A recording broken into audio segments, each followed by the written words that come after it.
Why does everyone in the Big Ten become Iowa? Everything evolves to eventually become a crab. Ryan Day wanted the crab fight. This team has two claws and he wants to snip at you with them. He will play like the crab if he feels threatened. Okay, week 0. I'm feeling ready to roll. I'm wearing my Beat Iowa t-shirt that Very I got impartial. so We're back. long ago. Yeah, Iowa State is the headliner game, which is not every day.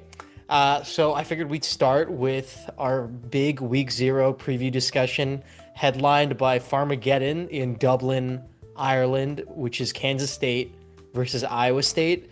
It's an 11 a.m. game for Central Time, noon game God's for the time. Eastern Time. How do I want to start this off? There's some key offensive points I want to make essentially. So I think the big deciding factor will probably be Avery Johnson's performance. How much development has this little noob gone through over the last season? Because you were a doubter, Josh. John was agnostic, I want to say, about Avery Johnson's ability to play football. And basically Rocco Becht is returning his core receivers. It's not a rebuilding situation for him in the passing game. Kansas State's front seven It's sort of weird. I mean, right now, Jaden Higgins and Jalen Noel were like 2 NFL draft picks. And because they went so high in the second and third round, it's like, okay, that's the level of production that you're missing now. So now there's a bunch of new guys that you believe in, but you just haven't seen it yet. Yeah, but didn't he throw the bulk of his touchdowns weren't to Higgins and No, they were. Jaden Really? Higgins had a I thought he record, was near record for the team with like 6 straight games of the receiving touchdown, and they both had over 1,000 yards. Well, I know Rocco's yardage like wise. 3,500. So I thought he threw 13 touchdowns to Hanson. no. Hanson did get a couple though. Okay. Wow. I think I just wrote down the wrong number then. Brilliant. All right, fine. This is a great start. That's that that No, Ames you're fine. education, brother. Yes, yeah. All right. Wow. Okay. We're all thinking it. Point being is that I think the passing game for both teams will define this game because KSU's front seven is big. I think tends to be larger than Iowa State's offensive line. I don't think Iowa State's going to run the ball that well in this game, frankly. I also don't think Kansas State's going to run the ball that well, especially because I don't think that Iowa State is going to respect the deep ball from Kansas State, and that's going to be the defining matchup for them. And Iowa State's very good at defending the short game. So, yeah, that's kind of the framework for the game. I think it's going to be a sluggish game offensively for both teams, and it's going to be who has the better passing game. So with that, I'll let John go first because I know Josh has much to say. Yeah, I don't know about the whole Avery Johnson thing. It was like he was promising that his freshman year behind Will Howard to the point that like K-State was like kind of okay with him leaving and they didn't try that hard to retain him because they're like, oh well, we got this guy who's, young but could be awesome. And then I mean K-State had a good year last year, but like their quarterback play didn't really pop, and now Will Howard is a national championship winning NFL player. Yeah, and Which out of is, SIG, baby. Probably more can be said about the team around him at Ohio State than Will Howard. He carried them. Hey, the Buckeyes were lost. he did play very good. You know what? We're getting off track. We're getting up. But point being, I don't know if I saw that limited action pop from his freshman year in his sophomore year where he played every game. And again, K-State had a good team and they did well last year. So like I could be doing the classic thing of overvaluing quarterback play at the expense of like how good the team is. But I don't know. I would like to see Avery Johnson take a sizable step forward this year. Yeah, it was up and down for him, right? Last season, he definitely had his moments. He wasn't bad. I don't want to say he was bad, but yeah, he was rocky, and I think a lot of his value to that team is the fact that he ran the ball pretty well last season. I think he had about 600 yards, so it's a pretty solid QB running number. In this game, I expect them to try and test Iowa State's secondary early. That's why I think it'll be the defining matchup is whether the corners can hold up on deep balls. I don't think Kansas State has any receivers that are like leapers, right? I don't know if I'm missing anything. Jace Brown burned us twice for touchdowns on very interesting situations. But I actually looked back at that game and they were not like man to man, like deep ball sort of things. It was like him leaking out of a bunch or like coming across the middle and like breaking downfield and like getting a safety off balance. Like that's viable. That's all valid ways of like creating offense. It's just not like, oh my God, Jace Brown is this elite NFL receiver. He's just good in a very unconventional way. They did get another guy, I forget his name, but he's number 12. And I think he is like the jump ball receiver guy. I know it was Spivey last year, but I think it's a different guy now. So we'll see. I wonder how much they'll lean into it because they do have a tight end that they really like as well, which is now a couple guys in a row that they've had that are just like fast, athletic tight ends from the Midwest that they just kept close to home. Yeah, I mean, especially in the way that they run their offense, their tight ends are, they're like a tight end fullback hybrid bullshit thing. You know what I'm talking about? Yeah. They Not use bullshit. him. That's No, man's football. It's it's awesome. it's respectable. It's respectable, but it is like to call it a tight end exactly is like not it. It's a tweener position that they use very effectively. Uh, Yeah. Arguably the most important position on their offense, frankly, with how much it carries. Um, Yeah, I don't know how much I trust. It's gonna depend if they can get a semblance of a run game going, like a QB run specifically, they're gonna be able to get some really nice play action opportunities that will open up their back end. Because I don't think they can throw it deep off just a straight up drop back. They're going to No. need to suck people in essentially on a play action to be able to pop it deep, and that will basically define their offense. Um, So the, how does the Iowa State secondary look generally? Retained a lot of last year, lost from last year, new guys. What's going on there? So they lost guys to graduation and the draft. Darian Porter was like a third round corner.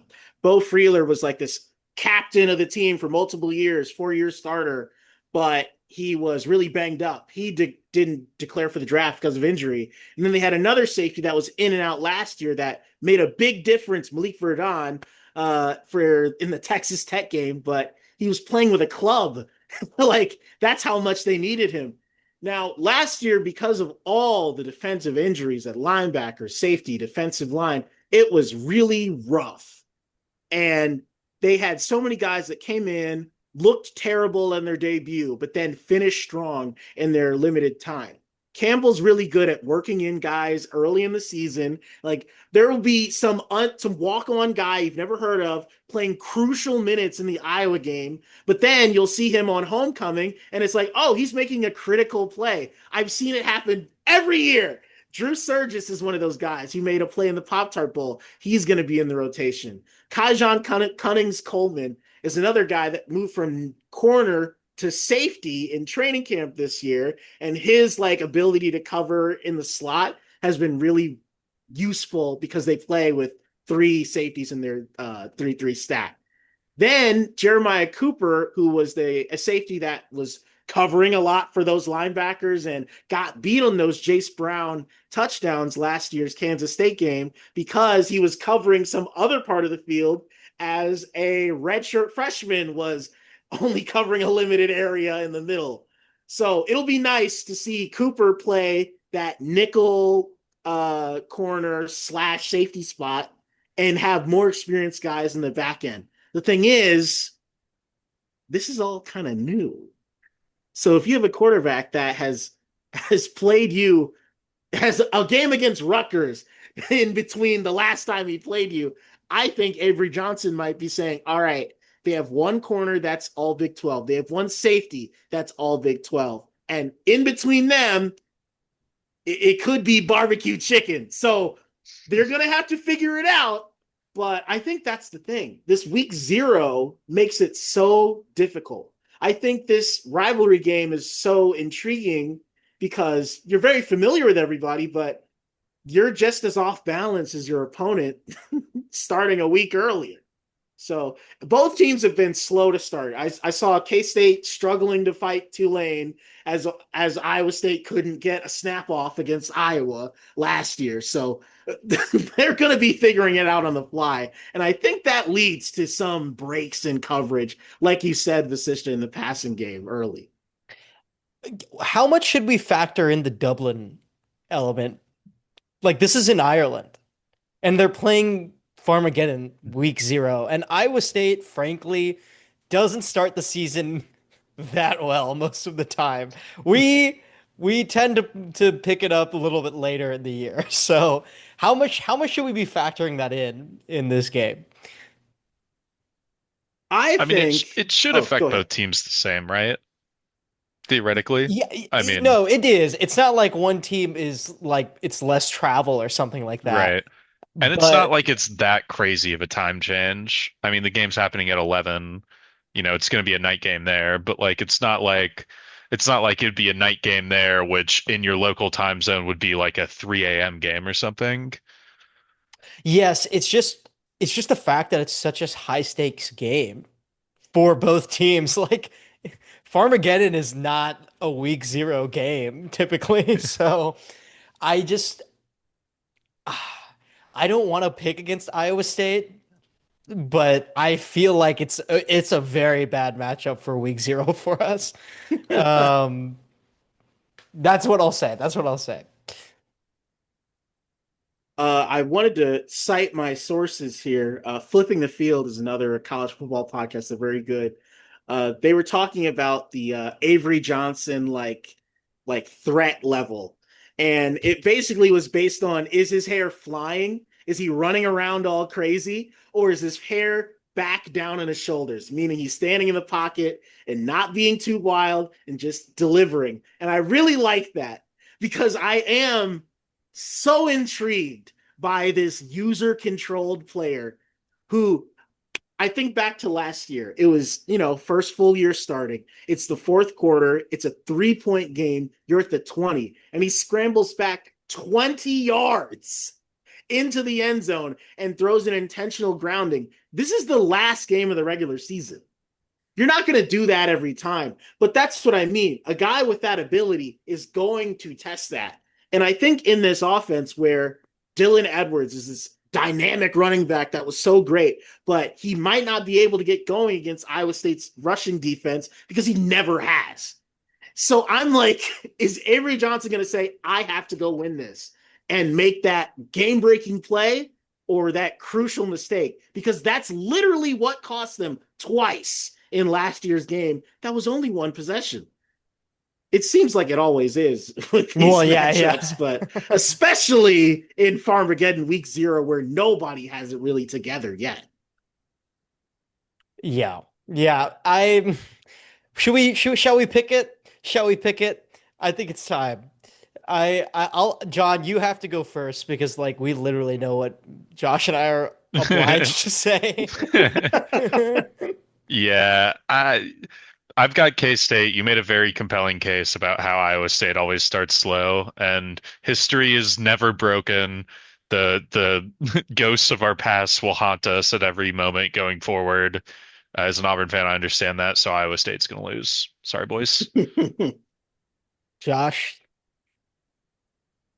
I've looked at the data and I've crunched the numbers, and My take is Iowa State played completely banged up and shut down their running game and made less mistakes than Kansas State, not just from Avery Johnson, but from the entire team. Now, it will be nice and sunny. They don't play well in the rain. Other K State fans have informed me of that.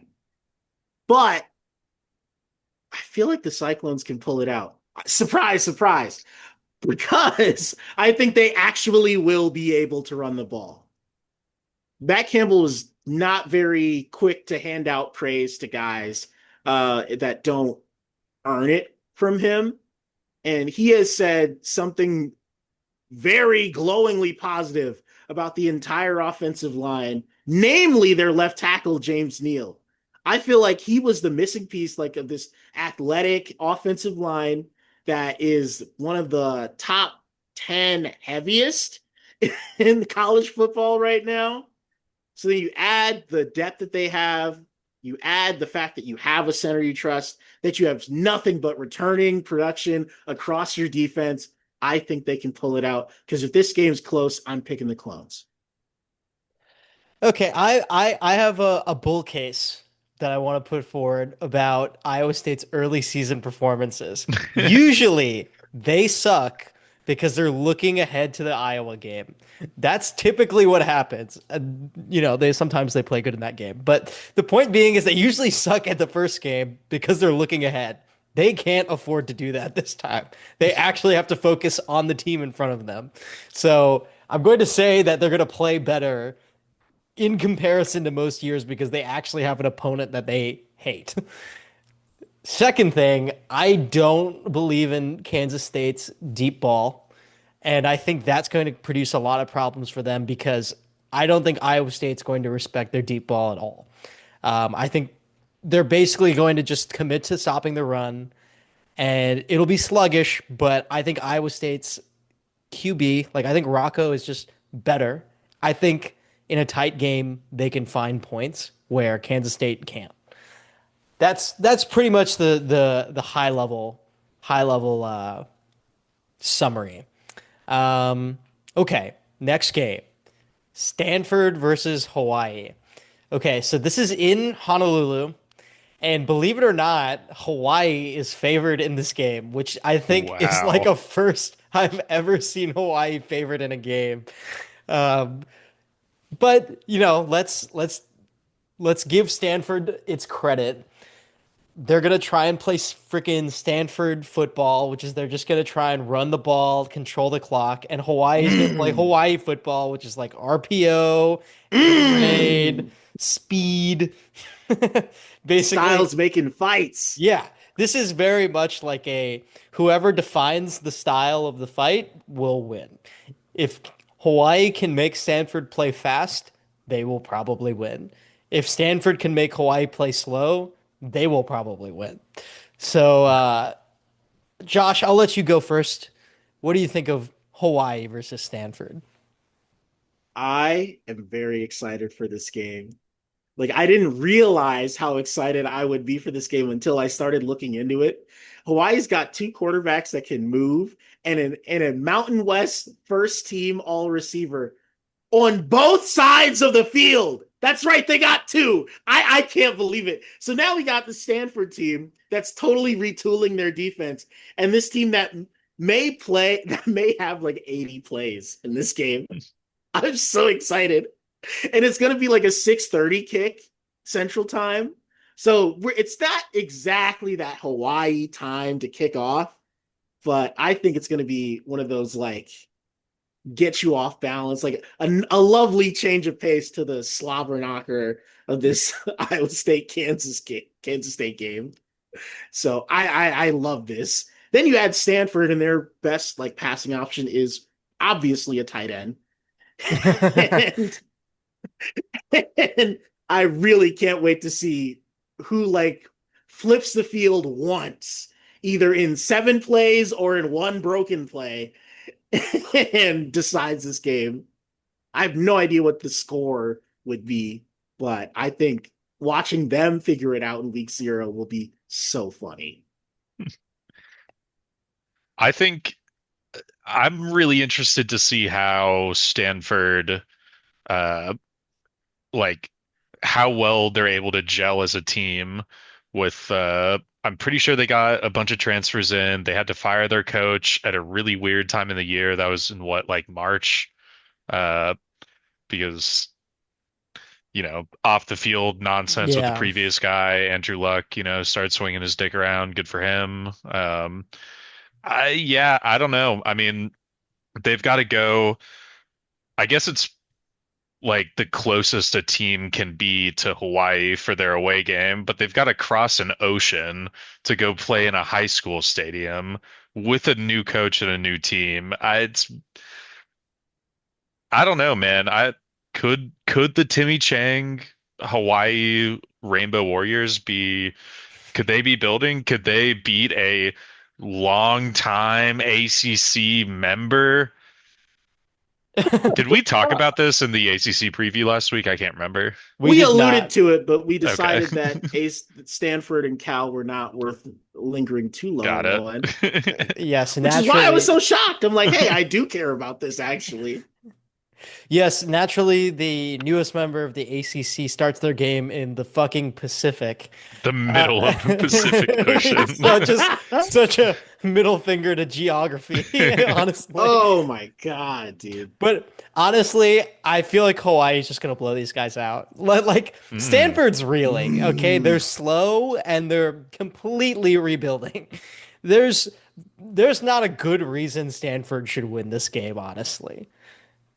They're playing on the road. Their entire style of football relies on what, like completely dominating time of possession, and they're playing against a passing attack who can convert on third down.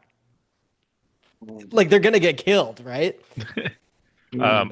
I've got a somewhat non-game related question that Okay. you picking Hawaii so strongly has led me to. With how their athletic department is structured, with Andrew Luck being like basically what we used to think of as the AD, like the hire fire guy, all that stuff. How bad and for how long does Stanford have to be for them to consider making a change to Andrew? Would they ever fire Andrew Luck or would they wait for him to leave? I mean, They they've got would. to understand it's a long build that they're trying to do, right? Yeah, I mean, they've never been a trigger happy school in my Yeah, experience. they took a So, Mhm. long time to call it quits on Shaw. yeah, and honestly, rightfully so, considering how well he had done. Yeah, No, I think he's got like 5 years, which is like an eternity of leash basically in infinite job security. in college sports. 5 years is like about as good as you're gonna get in terms of Yeah. leash. Yeah, Uh, especially these days. yeah, exactly. No, I think it will take a lot. I think it'll take a lot, and this season I don't even think might count for them, Yeah. No, frankly. Frank I Wright's mean, still listed as the interim head yeah, coach right they now. when So they announced that they were hiring him, they're like, "Hey, we're still doing a search in fall. This is just a bad time. We can't do anything." But he's still getting Panthers money. He's cool. Yeah. Yeah. I mean, so 6 years, really, if you don't even count this year. Yeah, no, he has a lot of leash. They just released an article about him today. Like they're really building him up.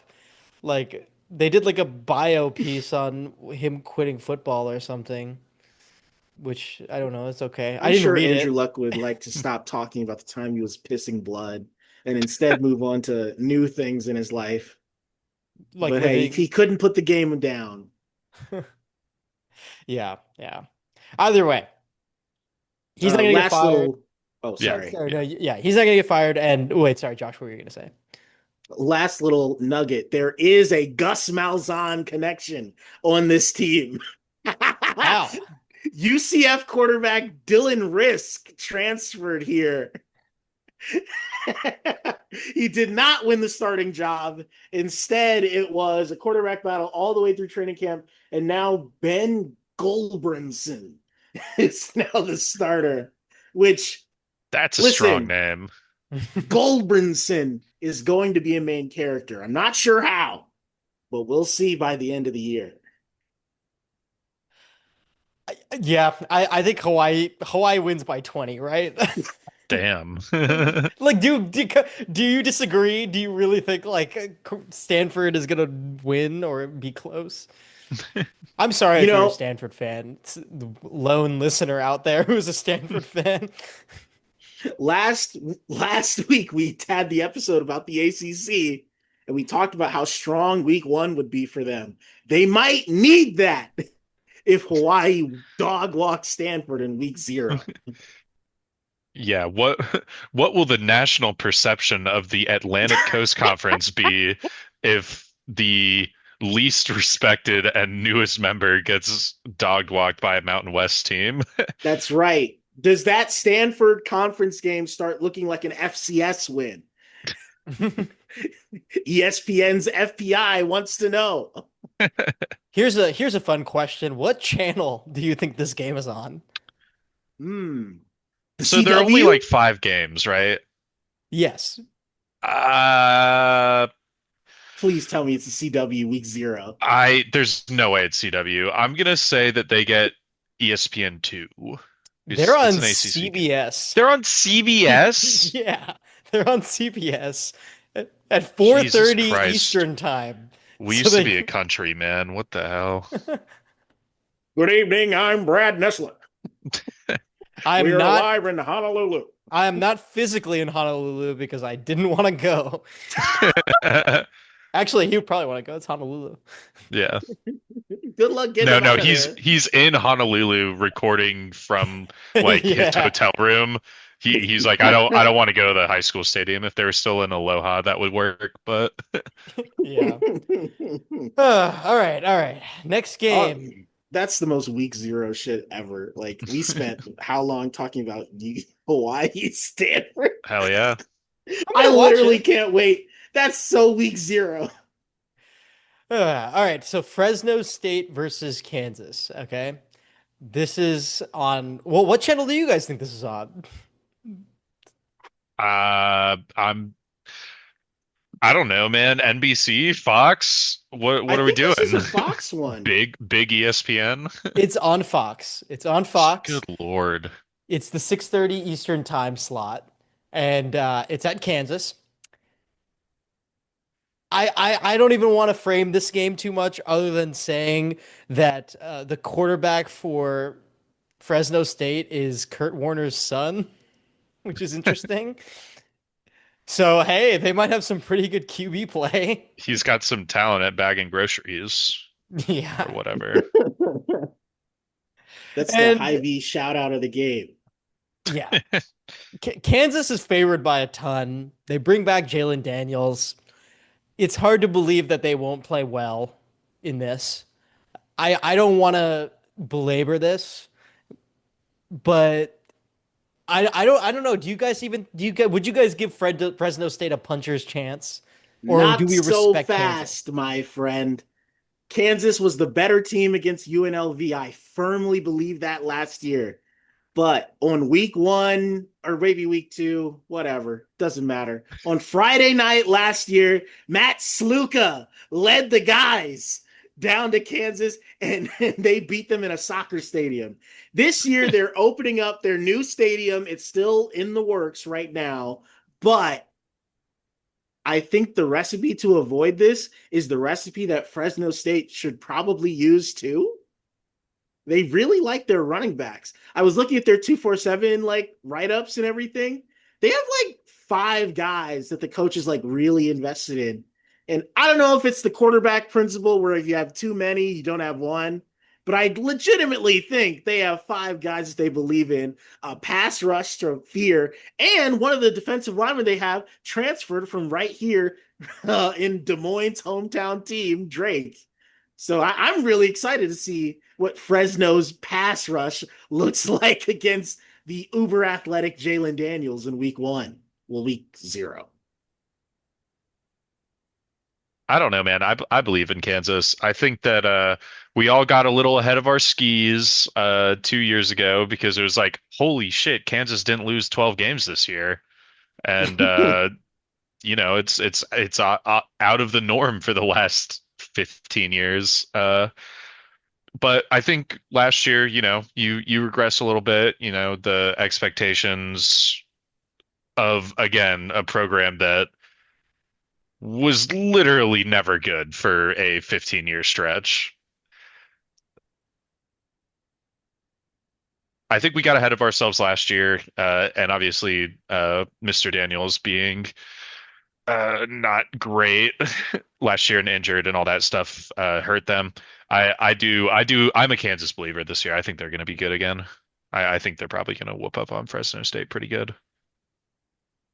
Yeah, I think they're real. I don't think it was like a total fluke Kansas season. And I agree. as long as they have Jalen Daniels, they should be able to at least. I mean, they were the best team in the Big 12 on third down last year. Even if they're top five, like this year, they will likely be able to move the chains like super well. I think they're real. They might regress a little bit, but at least in this game against Fresno State, I expect them on week 0. They have juice. They're opening up their new stadium. Their fans have had nothing to cheer for so long that I think they're gonna have a ton of juice on Fox to basically blow off the doors of Fresno State.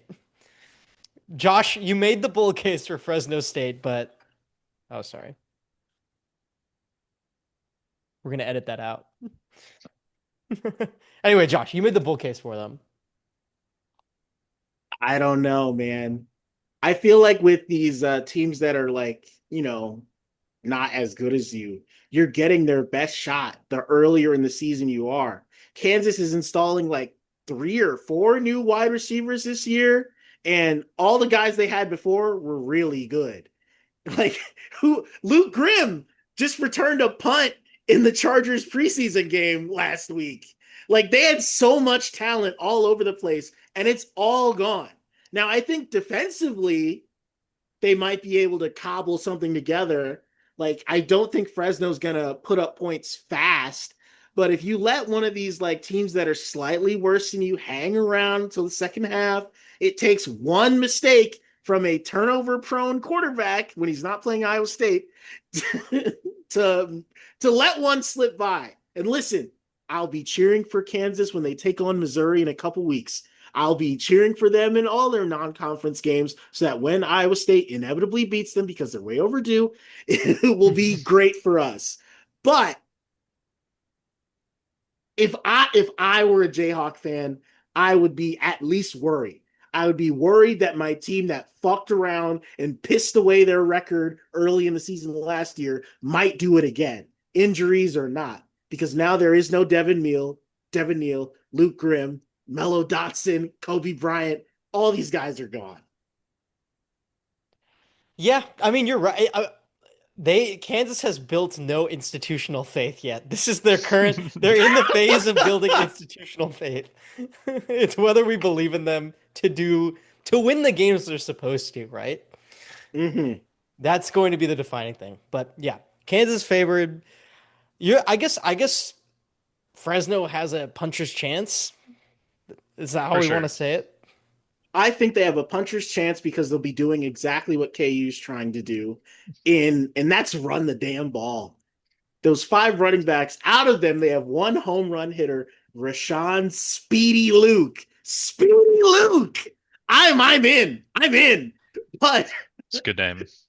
they also have LaShawn Williams and Daniel Highshaw in the backfield for the Jayhawks at the same time as Jalen Daniels. So this could be a moot point, and Fresno just might not get the ball, like you said, converting all those first downs. So another one. I'm actually convinced myself that week 0 will be thrilling. So Oh yeah, I mean, I think it'll probably be a good game for at least a half. I mean, I don't think Kansas will literally blow them out instantly. So, yeah, yeah, no, I don't. I think Kansas isn't that much better, at least going into the game. So that wraps up the game picks. I wanted to talk about something that will make John sad, which was Thank you. a report that Auburn going into the season will be calling their offense by committee. So they're going to have one coach handle first down strategy and play calling. They're going to have another that handles third down strategy and play calling. And Hugh Freeze has the authority to overrule any other. Well, he has the authority to overrule anybody. So my main question to John is: are second and fourth down just called by the players? Like, who calls second and fourth down? No, they have they put like the CFB 26 play selection graphic on the Jumbotron, and the fans text a number of which play we want to run. Um, no, I don't know. It's it's pretty cool that we get we just have our offensive coordinator saying something dumb to the local media that's just like, you could have just not said that, man. Like, everyone already wants to shit on Auburn. We've been asked for 5 years in a row now. Like, we our fans are annoying online because we think we should be good and no one respects us because we haven't been good in a while.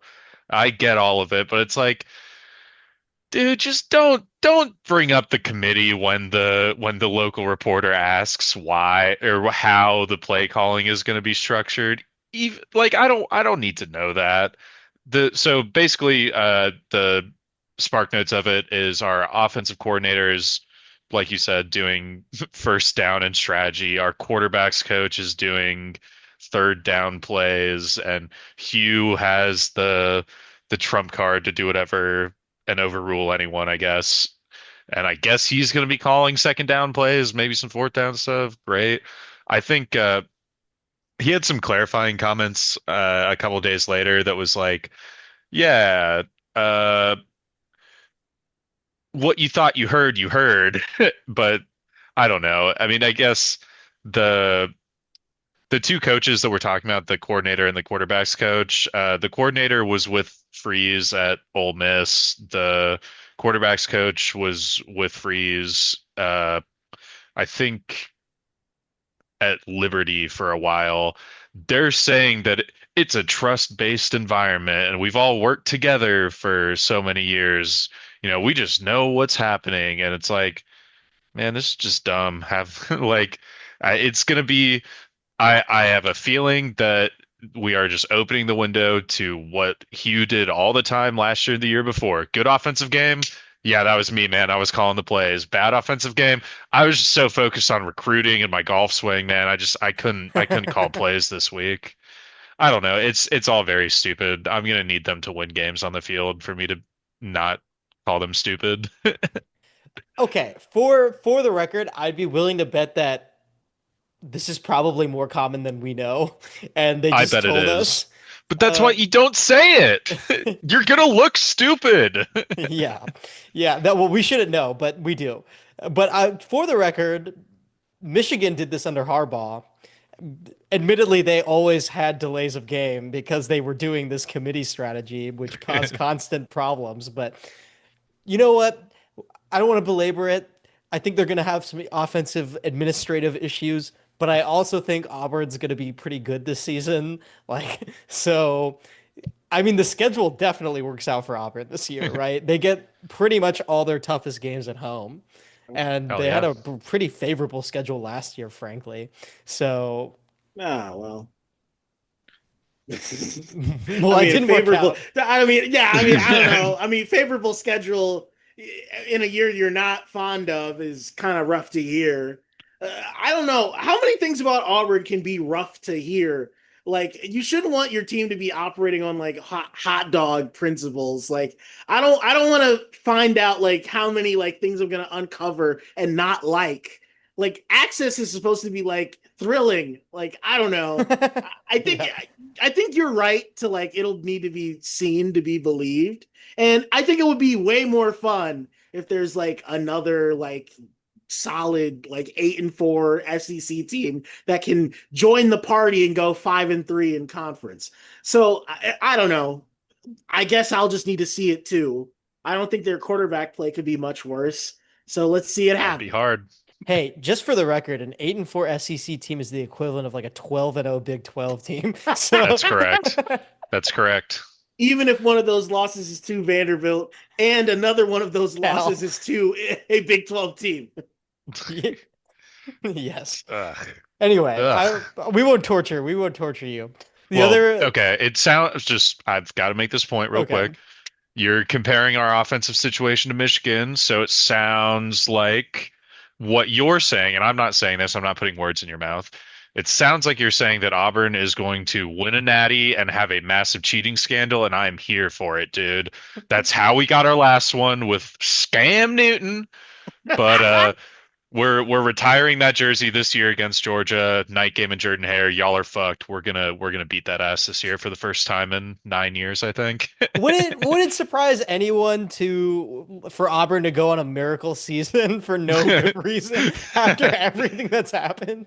Yeah, well, we fucking better not do it this year because we'll give Hugh the goddamn Jimbo contract and be locked down forever. That's how you know it'll happen this year. It's because it'll do the most damage to happen right I don't now. care. I don't. You want a natty? Who cares? Fuck that like big ass contract afterwards. Oh, I don't no, care no, if it okay. costs $20 million in fines afterwards. Okay, We you're won right. the natty. Yeah. If you can give me a natty, it's all worth it. If you, I mean, if we get the way Auburn's last miracle season went, where we lose the natty, I mean, I still wouldn't trade that season for anything. But it's like for this guy, like you're telling me we're gonna lose a natty and also be stuck with him forever. That would suck. I mean, Hugh sucks. He's a bad coach. Whatever. Anyways. We'll see. We'll see. The point has been made. Okay, the other thing was that the preseason rankings came in this week, and I was really triggered because Texas is number one, even though they play the reigning national champion, Ohio State, week one. Why? If you're the national champion, you should be the number one team going in on principle. You won the title. You get the crown until you lose it. And worse yet, they're playing the team that is the reigning national champion. So Texas shouldn't be number one. They should be number two. You know, they're playing number one. They could be number one next week if they win. But this affects nothing. It has no point. There's no reason for me to be this upset. But they should be number Well, two. and that's exactly, they do have the crown, they have the ring, they have the trophy. This is a new season. They got all their accolades for winning the playoff last year. Like, would you have ranked Michigan number one going into their next year? For the first week they get to have it until But they lose. but okay, two things. Well, yeah, I The hear what AP you're poll, saying. the AP poll it's not like it's a collection of like 60 people that you can't just say, "Hey, AP poll, you should do this thing," right? Like it's and it's also totally meaningless. Like these, especially in week zero, week one. I mean, this isn't even used in the calculus for the championship. Like later in the season, allegedly, they Yes, tell us. Well, but you have to deal with Texas. I live in Texas now, for the record. Oh Okay? yeah, I have to deal with Texas fans being like, "We're number one. We have 1 week minimum that we get to say we were ranked number one." Okay, this is like when you are running like sprinters in Olympics. The guy who starts out on the block first, he gets to say he was number one for even 5 seconds. This is the football equivalent of that. I'm just saying, okay, you're right. Michigan, should they have been preseason number one? Probably not. no, But and they Ohio weren't State, because it's a new season. okay, but Ohio State lost everybody from last year. They're still going to be really good this year. But They I might don't even even beat think they should be Texas. three. Quite frankly, that's my hot take. Hell yeah. but they reloaded enough that they should be given the benefit Well, of the they're doubt, Ohio right? State. I mean, their down year between natty appearances is going to be like 10-2 playoff second round exit. Like, Yeah, so they should be preseason number. Anyway, whatever. no, Point, no, point. no. Okay, fine. Independent All of the Ohio State issue, Texas shouldn't be number one, right? Yeah, I'm not arguing pro Texas. I don't even know who I would have as my number one. Maybe Penn State, which is disgusting to say.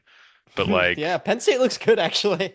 Penn State looks good. I don't know, but I want to I'm give it to not. them so they I'm can spill it all over themselves. That's yeah, I like honestly what I that. want. I like that. I want to make it clear. I'm not making a pro Texas argument. I'm just saying your take is wrong, and you should probably feel bad about it. Okay, okay. We can drop this in a minute. All I want to say is, do you think Texas is better than Penn State, Ohio State, Clemson, Georgia, and Notre Dame?